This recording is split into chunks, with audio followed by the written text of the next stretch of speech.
ትናንት ታህሳስ 28 ቀን 2018 የምህረት ዓመት በሆነ ጊዜ አዲስ አበባ ከተማ ውስጥ በተንጣለለው የመስቀል በዓል ማክበሪያ አደባባይ ለሶስተኛ ጊዜ በታላቅ ድምቀት የተከናወነው የአእላፋት ዝማሬ ዘንድሮም ከብዙ አቅጣጫ አያሌ አድናቆትን አግኝቷል። የኢትዮጵያ ኦርቶዶክስ ተዋሕዶ ቤተክርስቲያን በአዲስ አበባ የመሬት ወረራ ፈጽማለች የሚል ክስ ሲያቀርብ የምናውቀው ጀዋር ሲራጅ መሐመድ ሳይቀር እንኳን አደረሳችሁ መልእክቱን ያጀበው ለዝማሬው በተሰበሰቡ ኦርቶዶክሶች ምስል ነው።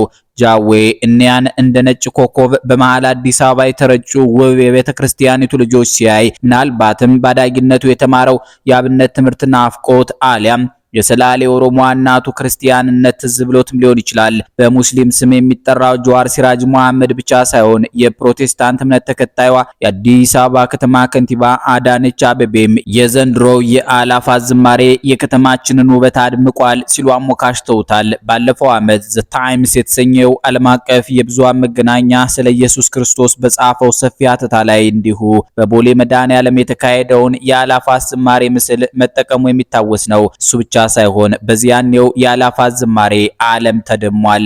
መገናኛ ብዙሃን አይናቸውን ነጭ ርግብ በሚመስሉ የተረጋጉ ስርዓት የሚያከብሩና የሚያማምሩ የኢትዮጵያ ኦርቶዶክሳውያን ላይ ያሳርፈው ነበር። የአእላፋት ዝማሬ ማለት የሚሊዮኖች ዝማሬ የሚል ቀጥተኛ ትርጉም አለው።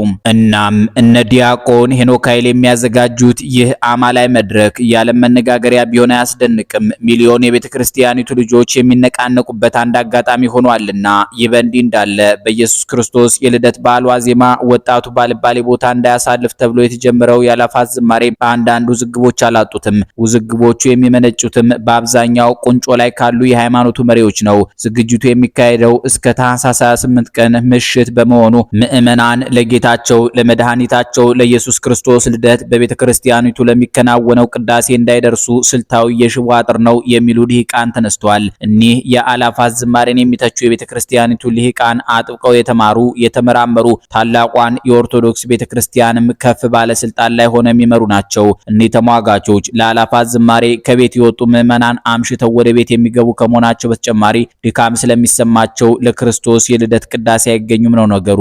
ይህም ውሎ አድሮ መዘዙ ከባድ ነው ባዮች በዝተዋል። የአእላፋት ዝማሬ በኢትዮጵያ ኦርቶዶክስ ተዋሕዶ ቤተክርስቲያን ሕጋዊ ምዝገባ ባካሄደው የኢትዮጵያ ጃንደረባው ትውልድ ማለትም አጠር ተብሎ ሲጠራ ኢጃት በሚሰኘው ተቋም ይሰናዳል። ዋና አስተባባሪው ታዋቂው መምህር ዲያቆን ሄኖክ ኃይሌ ናቸው ይባላል። ተቺዎቻቸው ከላይ የተጠቀሱትን ጥያቄዎች በግል ለዲያቆን ሄኖክ ኃይሌ እያሉ ማቅረብ ጀምረዋል። በአእላፋት ዝማሬ ላይ ቅንነት የተላበሰ ቅሬታ ካቀረቡ ሰዎች መካከል አንድ ጦማሪ ለዲያቆን ሄኖክ ኃይሌ ይድረስልኝ ያሉት ትችት የተከበሩ ዲያቆን ሄኖክ ኃይሌ ሆይ የገና ዋዜማ ማለት ቤተክርስቲያን በየአጥቢያው ምሽት ጀምሮ ማህሌት አለ።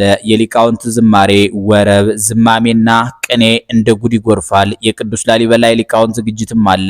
ለእግዚአብሔር ምስጋና ይቀርባል። ስለዚህ ይህንን የቤተክርስቲያን አገልግሎት ትተን አጥቢያ ቤተክርስቲያናችንን ትተን ወይም ዘግተን አንተን ተከትለን መስቀል አደባባይ እንዘምር ወይስ አጥቢያችን ካለው ቤተክርስቲያን የሊቃውንትን የመላእክት የመሰለ ወረብ ዝማሜ ምስጋና እንከታተል? የቱ ይሻለናል? የትኛው ስርዓተ ቤተክርስቲያንን የተከተለ ነው? የምህረት አብና ያንተ አካሄድ ልዩነቱ ምንድነው? ምህረት አብ ለጧፍ ነጋዴዎች ሲሳይ ከመሆኑ ውጭ ምን አመጣ?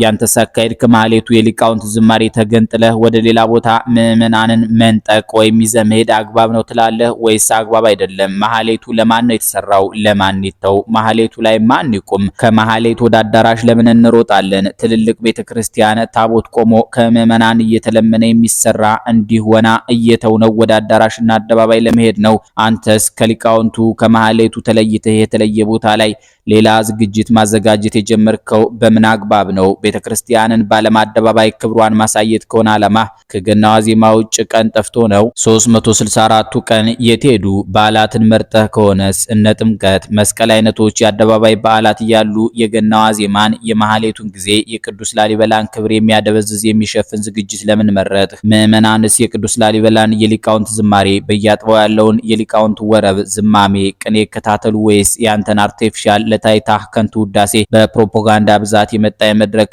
ቪው ምዕመናን በገና ዋዜማ አልባሌ ቦታ እንዳይሄዱ ነው ካልክስ ኃጢአት ያለ በገና ዋዜማ ብቻ ነው። አንተስ ቄስ አይደለህ። ስለዚህ በማህሌቱ ከሊቃውንት ከካህናት ጋር ማሳለፍ ነው ክብርህ ወይስ ለታይታ መድረክ ላይ ማደር በማለት ጠይቁት እስኪ ብሎ ይደመድማል። እንዲህ ካሉት ጥያቄዎች ባሻገር ያሉ የቤተክርስቲያኒቱ ሰዎች ደግሞ እልፍ አላፊ ኦርቶዶክስ ተከታዮች በየዓመቱ በጉጉት የሚጠብቁትን የአላፋት ዝማሬ የፖለቲካ ካባ ሲለብሱት ተመልክተናል። እኒህ ተቺዎች እንደሚሉት የአላፋት ዝማሬ አዘጋጆች ባለፈው ዓመት መስቀል አደባባይ ላይ ለማዘጋጀት መንግስትን ጠይቀው ሳይሳካላቸው ቀርቷል። ዘንድሮ ግን መንግስት ጥያቄ ሲቀርብለት ሳይጠብቅ ፈቃድ እንደሰጠ በሚቆጣጠራቸው የቴሌቪዥን ጣቢያዎች የቀጥታ ስርጭት ሽፋን እንዲያገኝ ማድረጉንና ወደ ዝግጅቱ ለሚሄድ ነፃ የአውቶቡስ የትራንስፖርት አገልግሎት መፍቀዱን ያነሳሉ።